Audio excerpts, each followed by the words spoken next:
the so-called government who is full of illusionists ዘመነ ካሴ እውነትን መንፈስ ጥለው የማይጨበጥ ነው። ሳይሰራ በጦርነት ደህንነትን ያጠፋ ብቸኛው የምድራችን ስብስብ ብልጽግና ነው።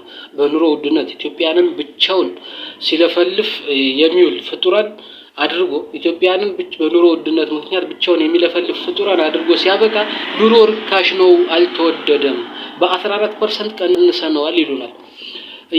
እያስራቡ አልተራብህም ሆድህ ጠግቧል ይላሉ። ቤተሰብህን ገሎ አልገደልሁህም እኔ ጥላ እየሰራሁለት ነው ለሬሳው ይልሃል። በጣም የገረመኝ ግን ከደንበጫ ወደ ባህር ዳር በመኪና እየሄድኩ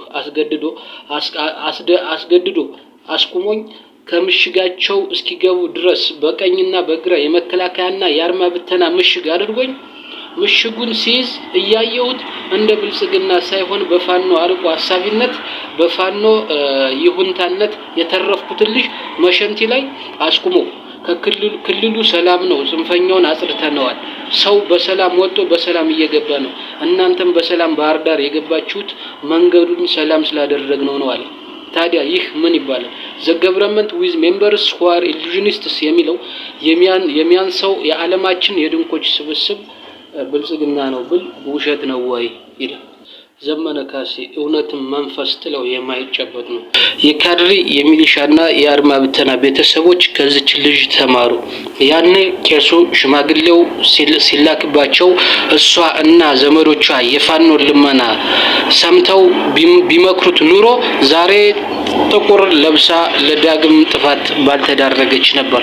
ባሏ ስንቶችን ወላጅ አልባና ልጅ አልባ አድርጎ መምህር ነበር ወይስ ያስተማራቸውን ፋኖች እየጠቆመ አስገዳይ ነው?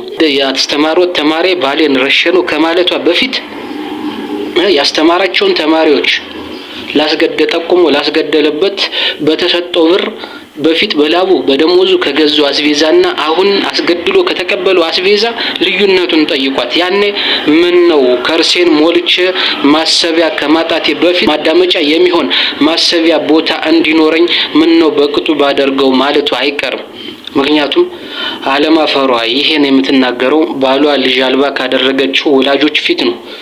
ባሏ ካስገደላቸው ልጆች ወላጅ አልባ የሆኑት ፊት ይሄንን መናገሯ እስኪ ጠይቋትና ጎዳና ላይ አረማመዷን እዩት። ጉረቤቶቿ ለሷ ያላቸውን አመለካከት ጠይቋት።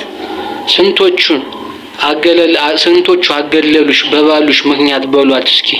አንዱ በባሏ ግፍ ልጅ እና ወላጅ አልባ የሆነው ያንቹስ በጥፋቱ ነው። እኛ ምን በል ብሎ ሲጠይቃት ፊቷን ተመልከቱ። ያኔ ምን ነው ያኔ ባልበለው ትላቸዋለች። ስለዚህ ለሌሎቻችሁም ትምህርት ይሁን። የተሸኘው ኮሎኔል ተመልከቱት። ማይኮ አንሶት በማይክሮፎን ነበር። የብልጽግና ትልቁ ስህተት የሚጀምረው አዲስ አበባ ውስጥ በሚያሳየው የወታደራዊ ትርኢት ነው።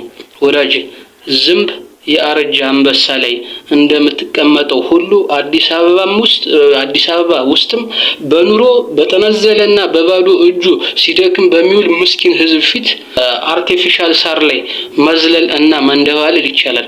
በአማራ ሰንሰለታማ ኮረብታማና ተራራማ መልክዓ ምድር ላይ ግን አይደለም መዝለል መራመድ አይቻልም። ጽግና ግን ባዶ ጉራውን የሚነዘው አዲስ አበባ ፓርኮች ውስጥ። በአማራ ክልል የሚታየው ደግሞ ንጹሃንን በተሳፈሩበት መኪናዎች ተጋርዶ ነው ከፋኖ የሚያልፈው። ለሌሎቻችሁም ትምህርት ይሁን።